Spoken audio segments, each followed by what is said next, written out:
Hey y'all, welcome back to my channel. Today, we're talking about one of my favorite things to grow in the garden, juicy, flavorful tomatoes. There's nothing quite like biting into a tomato fresh off the vine, right? Whether you're a seasoned gardener or just starting out, I'm sharing my top 10 pro tips to help you grow the best tomatoes you've ever tasted. We'll cover everything from choosing the right variety to keeping those pesky pests away. So grab your gardening gloves and let's get growing.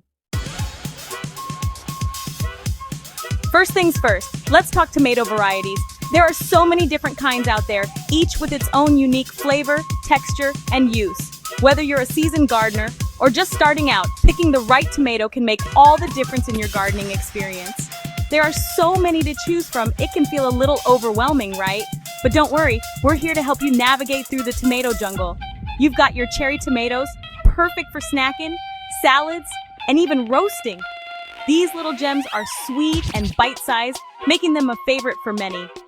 Then there are your big old beefsteak tomatoes, ideal for slicing on burgers, sandwiches, or just enjoying with a sprinkle of salt. Their meaty texture and rich flavor make them a staple in many kitchens. Now, when you're picking your tomato variety, it's important to consider your space and what you like to cook with. Think about the dishes you love to make and how different tomatoes can enhance those recipes. If you're short on space, like growing on a patio or balcony, determinate varieties are your best bet. These types of tomatoes grow to a certain size and then stop, making them perfect for container gardening. They stay nice and compact so you won't have to worry about them taking over your small space. But if you've got room to spread out, indeterminate varieties are the way to go. These plants keep growing and producing fruit all season long, giving you a continuous harvest. These beauties just keep on producing tomatoes all season long.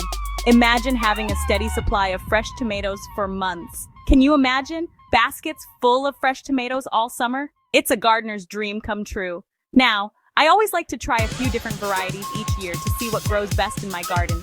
It's a fun way to experiment and discover new favorites. It's all about experimenting and finding what you love. Don't be afraid to mix it up and try something new each season. Don't be afraid to get adventurous and try something new. Heirloom varieties, for example, can offer unique flavors and colors that you won't find in the grocery store.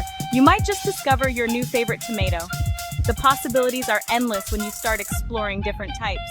And remember, a good resource for learning more about different tomato varieties is this oldhouse.com.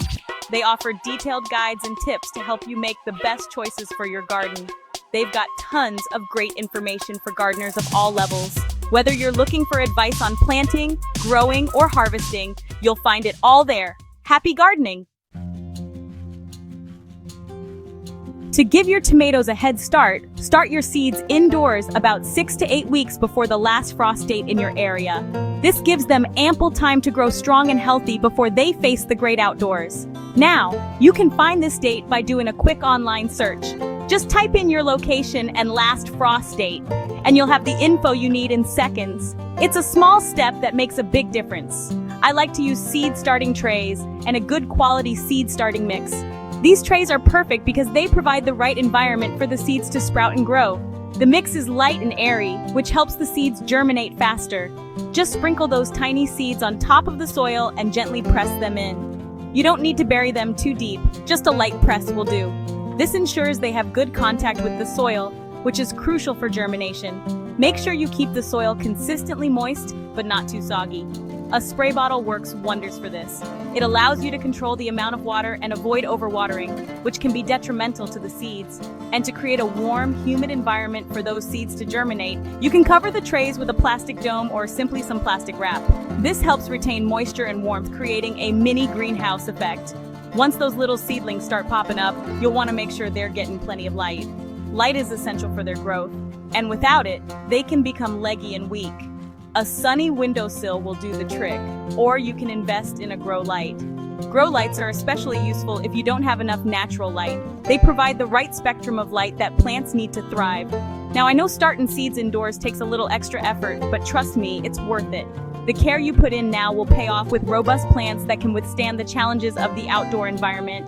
You'll have strong, healthy plants ready to go in the ground come spring. These plants will be better equipped to handle pests, diseases, and the elements, giving you a bountiful harvest.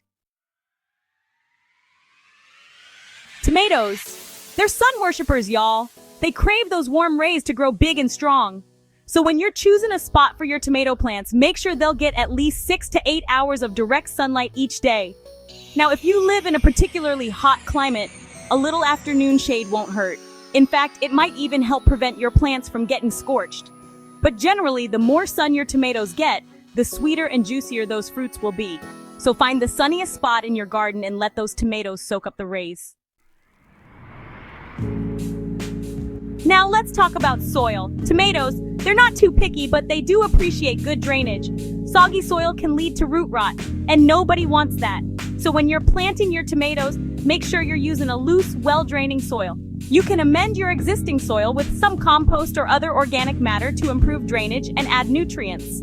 I personally love using raised beds for my tomatoes. It gives me better control over the soil quality and drainage, plus it's easier on my back. But if you're short on space, large containers work great too. Just make sure those containers have drainage holes. When it comes to watering tomatoes, consistency is key. You want to aim for consistently moist soil, but not waterlogged. Stick your finger about an inch into the soil. If it feels dry, it's time to water. Now, I like to water my tomatoes deeply but less frequently. This encourages those roots to grow deep down into the soil, making them stronger and more drought tolerant. A good soaker hose or drip irrigation system can be a real lifesaver, especially during those hot summer months. They deliver water directly to the roots, reducing evaporation and keeping those leaves dry, which helps prevent diseases.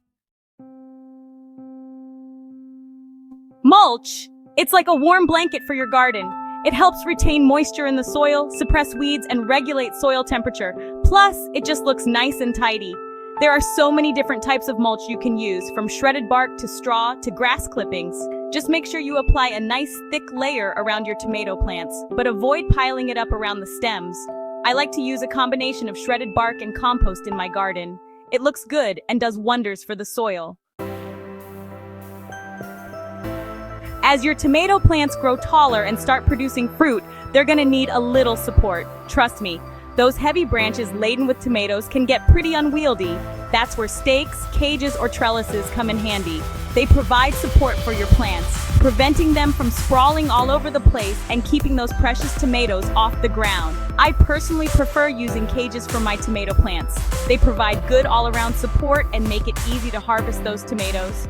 But stakes and trellises work great too. Just make sure you choose a sturdy support system that can handle the weight of those tomato plants as they grow. Now, this tip might seem a little counterintuitive, but trust me on this one. Pruning your tomato plants actually helps them produce more fruit. See, when you prune, you're removing the suckers, those little shoots that grow between the main stem and the branches. These suckers sap energy from the plant that could be going towards producing tomatoes. So to prune your tomatoes, simply pinch off those suckers with your fingers or a pair of pruning shears. And don't be afraid to prune regularly throughout the growing season. Your tomato plants will thank you for it with a bountiful harvest. Just like us, tomato plants need a balanced diet to thrive. And that means giving them the right nutrients throughout the growing season. I like to start my tomato plants off with a good dose of compost in the planting hole. Compost is like a multivitamin for your soil, providing a slow release of nutrients. Then, throughout the growing season, I'll give my tomato plants a boost with a balanced organic fertilizer. Look for a fertilizer that's specifically formulated for tomatoes or vegetables, and always follow the instructions on the fertilizer package. Over-fertilizing can actually harm your plants. Now, unfortunately, tomatoes can be susceptible to certain pests and diseases. These issues can range from common pests like aphids and caterpillars to more serious diseases such as blight and mildew. But don't worry, with a little vigilance and early intervention, you can keep those problems at bay. Regular monitoring and quick action are key to maintaining healthy plants. One of the best ways to prevent pests and diseases is to keep your garden clean. A tidy garden not only looks good, but also reduces the chances of pests finding a home. Remove any fallen leaves or debris and make sure your plants have good airflow. Proper spacing between plants can significantly reduce the risk of disease by improving air circulation. Inspect your tomato plants regularly for any signs of trouble, like holes in the leaves, discolored spots, or wilting. Early detection can make a big difference in how effectively you can manage these issues. If you do spot any problems, there are a number of organic pest control methods you can try, like insecticidal soap or neem oil.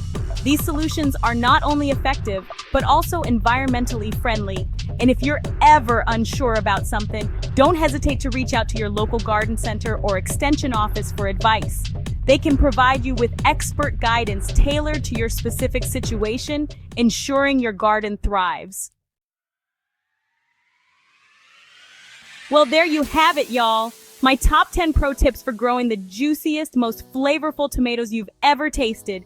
Remember, growing tomatoes should be fun and rewarding. Don't be afraid to get your hands dirty, experiment a little, and enjoy the process. Now go on and get growing. By implementing these expert tips, you're on your way to a thriving tomato garden. Happy planting! Enjoyed these tips? Smash that like button, subscribe for more gardening insights, and share your tomato growing experiences in the comments below.